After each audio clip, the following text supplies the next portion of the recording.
My name is Sharon. I was 31 and 8.5 months pregnant with my daughter when my world turned upside down. This pregnancy had been particularly precious to me after losing 3 previous babies to miscarriage. My husband Michael and I already had a beautiful 5-year-old son, Jacob, and we'd adopted our 2-year-old son, Ethan, after my second miscarriage. This baby girl was our miracle, our rainbow after the storm, and we had already named her Hope. The morning started with a mild headache. By noon, my face felt tight, and my wedding ring was cutting into my finger. I called my doctor, who told me to come in immediately. Michael rushed home from work to drive me to the appointment, and I remember trying to reassure him that it was probably nothing serious. Just a precaution, I said, though deep down I felt something was terribly wrong. At the doctor's office, the nurse took my blood pressure and immediately called for the doctor. Her face told me everything I needed to know before she even spoke. 220/110, she said quietly. We're sending you straight to the hospital. Everything happened so quickly after that. The diagnosis was preeclampsia that had rapidly progressed to eclampsia. My body was swelling at an alarming rate. By the time we reached the emergency room, my face was so puffy I could barely see through my narrowed eyes. My normally slim frame was unrecognizable, bloated with fluid retention. I remember the ER doctor looking at my chart with confusion, then at me. Your pre-pregnancy weight was 135 pounds, he asked skeptically. I later learned he had initially assumed I was an obese woman having complications, not seeing past my severely swollen body. The last clear memory I have is of squeezing Michael's hand as they prepared to induce labor, and the panic in his eyes when a nurse firmly told him he needed to leave the room. They're going to take care of you, he whispered, his voice breaking. I'll be right outside. I love you. Then everything began to blur. The monitors beeped frantically. Oxygen wasn't reaching my lungs properly. I couldn't breathe. The room spun, voices became distant, and darkness closed in. My last conscious thought was terror, not for myself, but for my unborn daughter and the sons who might lose their mother. Then, suddenly, I wasn't afraid anymore. The transition was gentler than I could have imagined.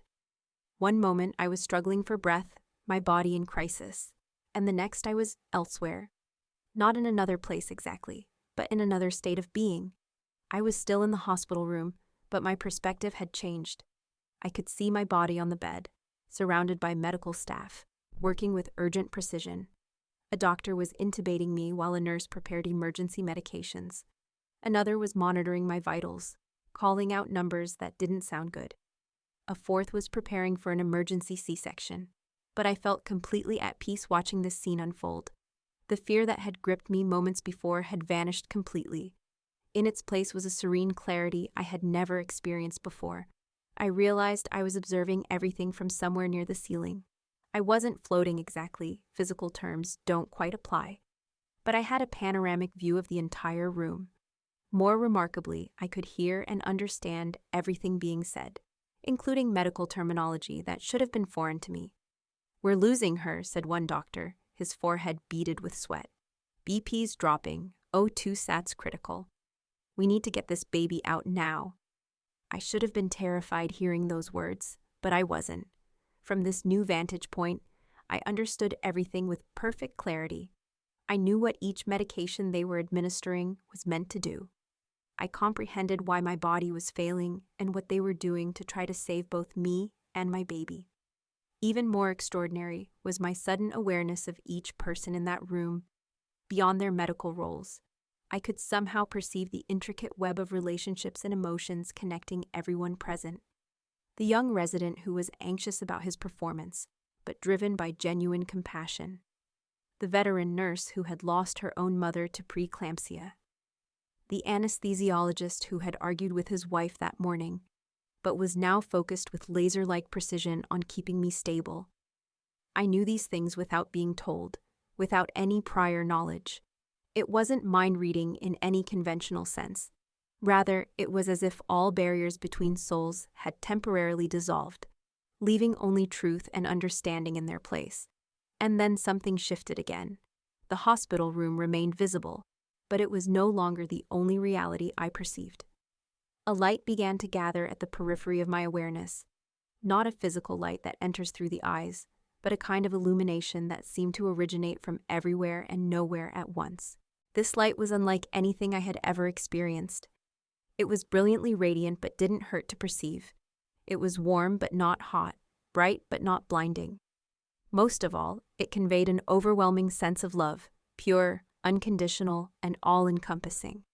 If you could distill the feeling of being completely accepted, utterly safe, and perfectly understood into a visible form, it would be this light. As the light grew stronger, time seemed to stop having any meaning. I couldn't tell if I had been observing for seconds or hours. Everything, past, present, and future, seemed to exist simultaneously in a single eternal moment. In this timeless state, I became aware of another presence within, or perhaps emanating from the light. There were no words spoken, not audibly, but communication occurred nonetheless, conveyed directly from consciousness to consciousness. "You are loved beyond measure," came the understanding, not as words, but as a complete knowing that settled into the core of my being. I felt myself drawn toward the light, pulled by a gentle but irresistible attraction. As I moved closer, I felt an even deeper peace wash over me. All worries about my body, my baby, even my family waiting anxiously outside. Everything faded in importance compared to this light and the love it represented. And yet, as I approached what felt like a threshold, a point beyond which return might not be possible, another communication came. Again, not in words, but in pure understanding. Your children need you. Your journey is not complete. With that understanding came glimpses, not of the future exactly, but of connections that remained unfinished. I saw Jacob and Ethan growing up, their lives unfolding in a tapestry of possibilities. I saw the daughter still within my physical body, waiting to be born, waiting to be loved. I saw Michael navigating grief if I chose to remain in this light. There was no judgment in these visions, no pressure to choose one path over another. Only truth, presented with perfect love. And in that moment of perfect comprehension, I understood that while part of me longed to remain in this light forever, my time had not yet come. The moment I acknowledged this understanding, I felt myself being gently drawn back. The light didn't dim or recede. Rather, I moved away from it, back toward the physical world I had temporarily left behind. The return was instantaneous. One moment I was immersed in that all-encompassing light, and the next I was being rushed to the delivery room. I was back in my body, though my awareness felt different now, expanded somehow, as if part of that greater consciousness had returned with me. The delivery happened with remarkable speed.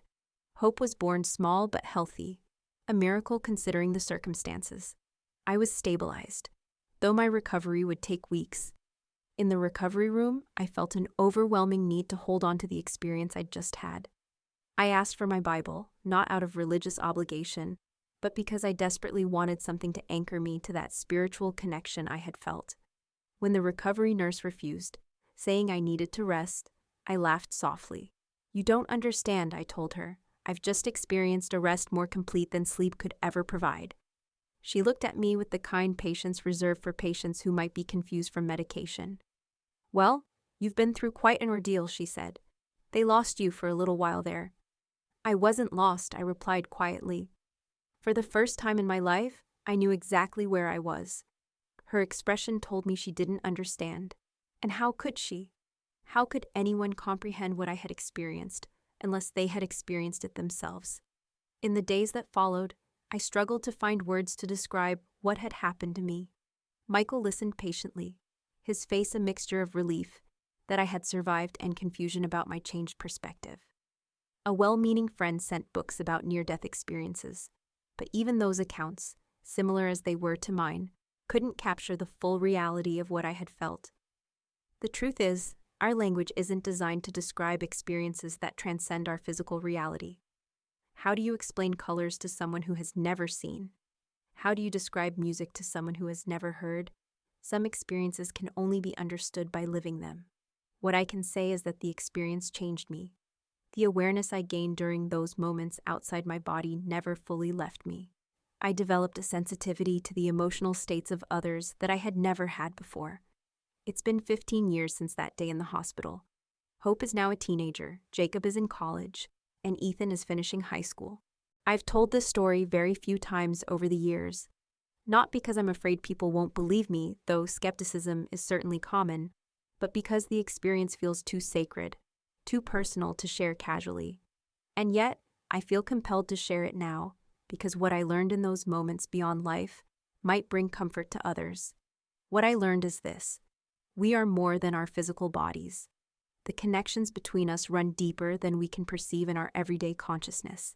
And there exists a love so complete, so unconditional, that experiencing even a fraction of it can transform a life forever. I don't fear death anymore. How could I, having glimpsed what waits beyond? But I also don't rush toward it, because I understand now that this life, this messy, complicated, beautiful physical existence, has its own purpose. We are here to learn, to grow, to love imperfectly, yet persistently. We are here to be human, with all the limitations and possibilities that entails.